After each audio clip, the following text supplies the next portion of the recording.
Let's see the next question. 32. A metallic rod of length L and resistance R is rotated with the frequency nu, with one end fixed at the center and the other end at the circumference of circular metallic ring of radius L, about an axis passing through the center and perpendicular to the plane of the ring. A constant and uniform magnetic field B parallel to the axis is present everywhere. Derive the expression for induced EMF and the current in the rod. 32A setup देख लीजिए. ये एक ring है, centre से एक rod ली और इस ring पर चढ़ा दी है और ये घूम सकती है इस रिंग का सहारा लेकर, ठीक है. और इसकी लेंथ L दे रखी है और magnetic field perpendicular to the rod plane है. Now what is EMF? EMF is minus का d phi by dt, where we can find out just the magnitude minus d phi by dt. क्योंकि magnetic field जो होती है वो constant है, area swept भी एक चक्कर में लिया जा सकता है. So we can take delta phi upon time period for one revolution. तो EMF निकल आएगा delta phi B into area कितना एक टाइम पीरियड में, यानी कि एक सर्कल में कितना एरिया स्वेप्ट होगा, पाई एल स्क्वायर, है ना. और टाइम पीरियड क्या होता है, 2 पाई बाय ओमेगा. तो हमें मिल गया B L square omega by 2. हालांकि हमको फ्रीक्वेंसी न्यू दे रखी है तो हमें ओमेगा यूज नहीं कर सकते, तो ओमेगा होता है 2 पाई एफ. तो उस फॉर्म में लिख लेते हैं B L square upon 2 into 2 pi f to cancel. So we have BL square pi f. That is the answer to the first part. EMF induced तो निकल आया. फिर है due to the presence of current in the rod and magnetic field, find the expression for the magnitude and direction of the rod of the force acting on this rod.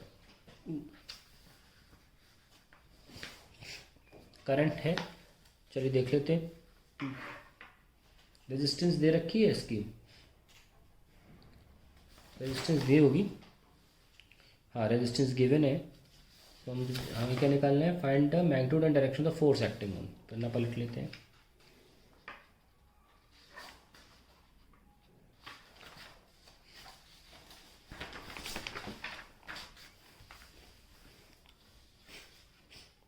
Now see, ये यहाँ पे connection है, ऐसे है, rod ऐसे move कर रही है, इस तरीके से हमने मूव कराई है और magnetic field inside the plane of paper है. तो हम आसानी से इलेक्ट्रॉन्स का मोशन निकाल सकते हैं कि इस तरफ इलेक्ट्रॉन्स रॉड में ऐसे हैं और मैग्नेटिक फील्ड अंदर है, तो हम फोर्स निकाल सकते हैं. फोर्स ऑन इलेक्ट्रॉन्स माइनस का ई V क्रॉस B. ओके, सो अगर हम इस डायरेक्शन को हम J मान लें, है ना, उधर वाले को डायरेक्शन को हम दो मिनट के लिए J मान लें और इसको I मान लें और अंदर माइनस K, है ना, जो कि मैग्नेटिक फील्ड, तो हमारा आंसर आसानी से आ जाएगा माइनस का I. तो वेलोसिटी J की तरफ है V J कैप और मैग्नेटिक फील्ड इनसाइड है B माइनस K. तो वी गेट प्लस का E V B J cross K, minus का माइनस प्लस हो गया, जे क्रॉस के क्या होता है आई. सारे इलेक्ट्रॉन इधर जा रहे हैं तो ये माइनस हो जाएगा और ये प्लस. तो इलेक्ट्रॉन इधर जा रहे हैं तो करंट किधर होगा, इधर. तो एक रॉड में जो करंट है वो इधर की तरफ है. ओके, इसको हम नेगेटिव आई भी ले सकते हैं, इस डायरेक्शन को. तो डायरेक्शन तो करंट का मिल गया. अब हम ज़रा फोर्स निकाल लें. Force on rod due to current.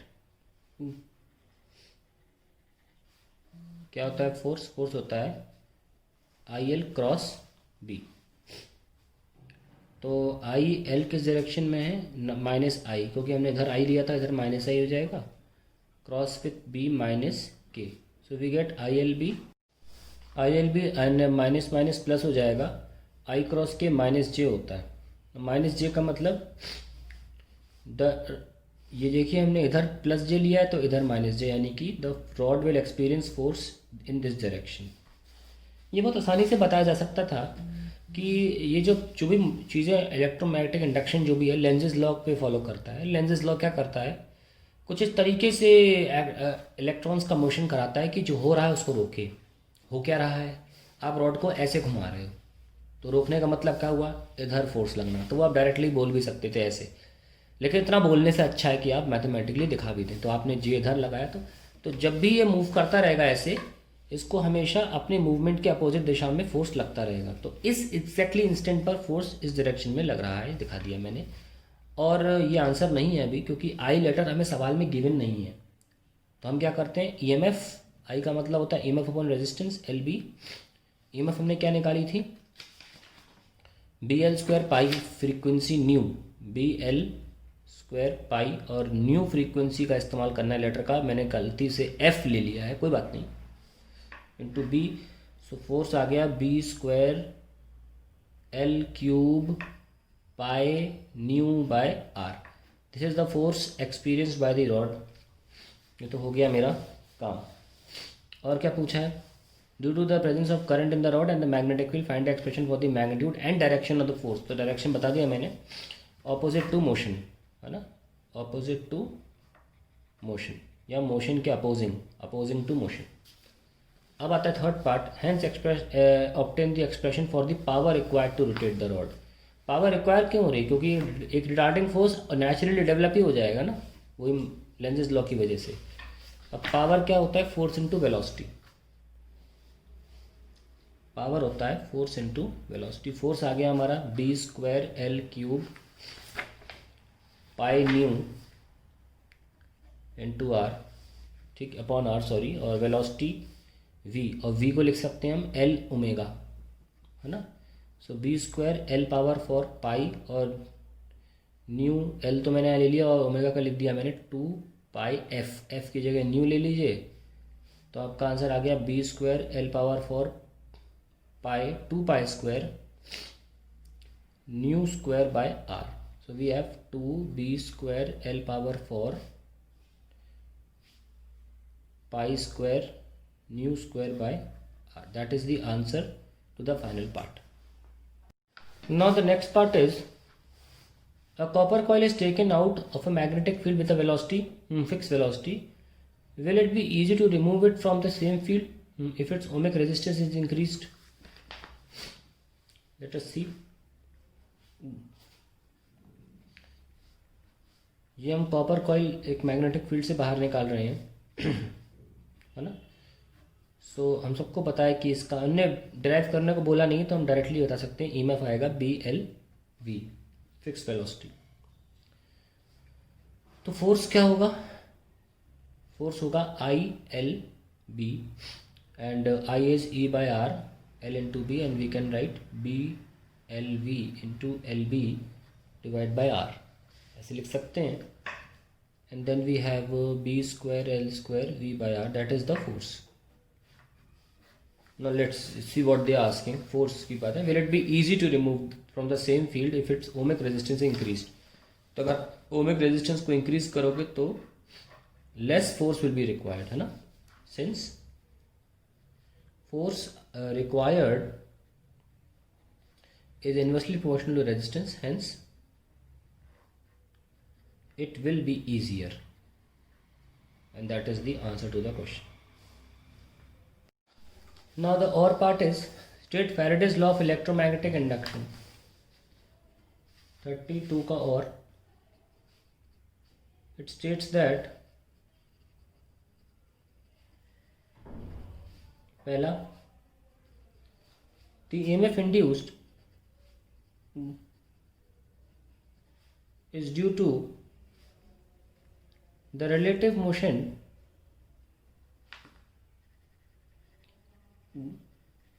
between the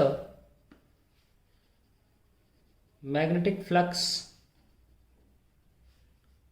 and conducting coil, and the induced EMF lasts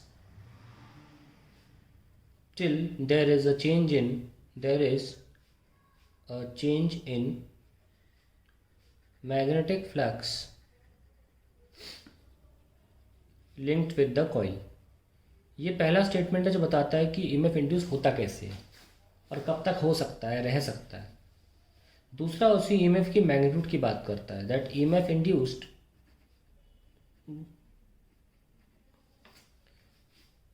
ऐसे लिख दीजिए, the magnitude of EMF induced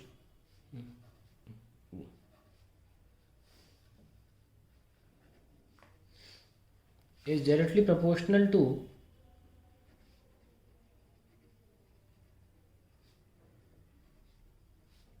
the rate of change of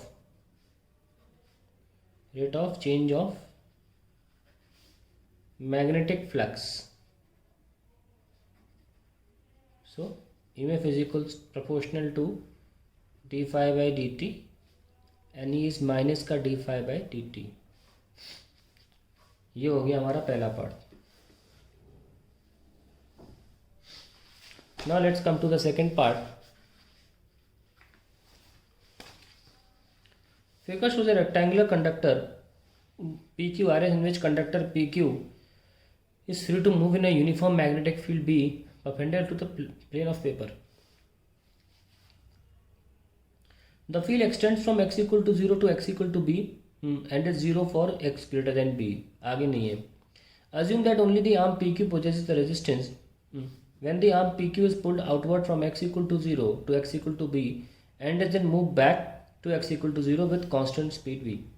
पहला ऑप्शन है obtain the expression for flux and induced EMF and sketch the variation of these quantities with distance।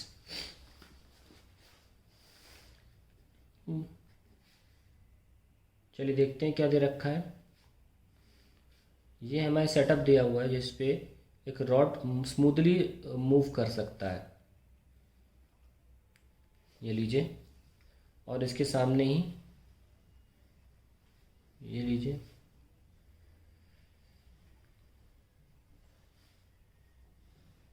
ये ला।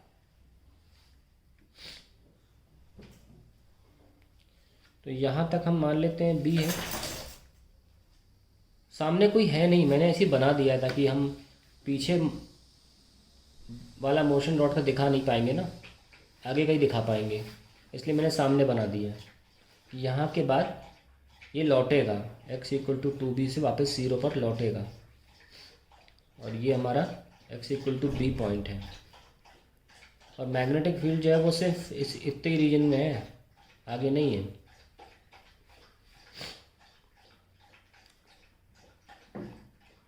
ठीक है, तो इसे आप कनेक्ट भी कर सकते हैं क्योंकि एक तरह से ये एक कंटिन्यूशन ही है। असल में रॉड ऐसे जाके पीछे आते हैं, पर पीछे आने का ग्राफ कैसे दिखाया जाए ना, ये प्रॉब्लम है। तो इसी के मूवमेंट के साथ हम ग्राफ भी बना लेंगे, यहाँ से यहाँ तक ग्राफ बना लेंगे हम। पहला तो हमें फ्लक्स के लिए बनाना है और दूसरा इंड्यूस्ड ईएमएफ के लिए, दो ग्राफ बनाने हैं। ये फ्लक्स के लिए एरो हो जाएगा, ये ईएमएफ के लिए हो जाएगा। क्वांटिटीज़ पता होनी चाहिए बस, और ये टाइम जगह के साथ ना। मान लीजिए रॉड जो है इस वक्त यहाँ है, तो जितना भी एरिया ये एंक्लोज करती है रॉड इस शेप के साथ, उतना ही लिया जाता है। और let any time x is the length. तो फ्लक्स पहले निकाल लेते हैं। For x less than b flux होता है b इंटू एरिया। तो मैं एक्चुअली पहला पार्ट पहले कर रहा हूँ यहाँ पे, क्योंकि हम पहले एक्सप्रेशन निकालना है। यहाँ ग्राफ बन जाएगा, ये होगा सेकंड पार्ट, इसका बी पार्ट और ये ए पार्ट है एक्चुअली। तो किसी भी वक्त पे किसी भी टाइम पर एरिया क्या है, ये लेंथ इसकी कितनी दे रखी है, हमें रॉड की लेंथ नहीं दे रखी, एल ले लेते हैं। रॉड की लेंथ का कोई लेटर नहीं गिवन है तो एल ले लीजिए, और जो ब्रेथ है वो एक्स है, तो बी एल एक्स। देख सकते हैं कि एक्स के साथ फ्लक्स का जो ग्राफ है वो डायरेक्टली प्रोपोर्शनल है, तो स्ट्रेट लाइन बनेगा। एनीवेज फ्लक्स तो आ गया B L X. So at X equals to B flux की वैल्यू होगी बी एल पी। और at X equals to 2b। ध्यान से देखिए, अब मान लीजिए रॉड यहाँ पहुँच गई है, तो भी तो फ्लक्स सिर्फ इतना ही है, BLB के बराबर। यहाँ तो फील्ड है ही नहीं, तो फ्लक्स कंटिन्यू रहेगा, BLB ही रहेगा। फिर रिटर्न में, return at X equals to b flux is BLB। तो यानी कि पूरा यहाँ से लेकर यहाँ तक फ्लक्स चेंज नहीं होगा, BLB रहने वाला है। And then at X less than b, जब लौटेगा फ्लक्स हो जाएगा BLX, ठीक है। और फिर at X equals to 0 flux भी 0 हो जाएगा। तो ये सब वैल्यूज़ मैंने लिख दी हैं। Obtain the expression of flux, A part हो गया। तो मैं इनको बना लेता हूँ। यहाँ तक B तक तो डायरेक्टली प्रोपोर्शनल जाएगा, तो it will be a straight line इस तरीके से। यहाँ से लेकर यहाँ तक ये BLB ही रहेगा, BLB, और फिर ये लौटेगा और 0 हो जाएगा। तो ये हमने फ्लक्स बना लिया, ठीक है। अब बात आती है हमारी EMF की। देखिए EMF की बात करें अगर, EMF कैलकुलेशंस, तो नोटिस करें कि EMF क्या था, माइनस का d∅dt। 11th क्लास याद करें, वेलोसिटी क्या था, dx/dt।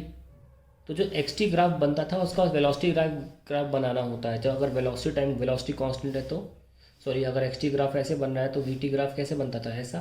बस वही करना है। इतना ही फ़र्क है कि यहाँ नेगेटिव साइन है तो नीचे बनेगा ये। तो आप मार्क कर सकते हैं for at x less than b, EMF क्या हो जाएगा, माइनस का d/dt ऑफ BLX, है ना। So it will be minus का BLV, क्योंकि BL तो कांस्टेंट हो जाएंगे, बाहर आ जाएंगे। dx/dt वेलोसिटी, और dx/dt का भी साइन ध्यान रखना है, क्योंकि x इंक्रीज़ हो रहा है तो माइनस का माइनस रहेगा, क्योंकि वेलोसिटी पॉजिटिव आई है। तो माइनस BLV यहाँ मार्क कर दीजिए, माइनस का BLV। ये आपका इतने रीजन के लिए हो गया। अब हम बात करते हैं फॉर यहाँ से लेकर for x equal to b and back to b। तो फ्लक्स क्या था, कांस्टेंट था, तो EMF क्या हो जाएगा, 0, क्योंकि कांस्टेंट का डिफरेंशिएशन 0 होता है। तो इस रीजन में तो यही आने वाला है, ये, है ना। और फिर रिटर्न में क्या होगा, ऐसा, क्योंकि लिख लेते हैं यहीं पे, for x less than b while returning. बहुत ध्यान से देखना, EMF क्या है, माइनस का d/dt ऑफ फाई क्या था, BLX। तो आ जाएगा माइनस का BL, और dx/dt इस बार माइनस का भी होगा, प्लस BLV। तो क्यों होगा माइनस का भी, क्योंकि इस बार x डिक्रीज हो रहा है। जब हम रॉड को अंदर ले जा रहे हैं तो x की वैल्यू घट रही है, तो dx/dt नेगेटिव v होगा, क्योंकि x is decreasing, rate decreasing होता है तो माइनस साइन ले लेते हैं। तो हमने ग्राफ भी बना दी, b पार्ट भी साथ में कर दिया, और EMF कैलकुलेशंस भी कर डाली, ठीक है। हमने स्केच भी कर दिया है पूरी चीज़ के लिए। ख़त्म हो गया हमारा क्वेश्चन नंबर 30।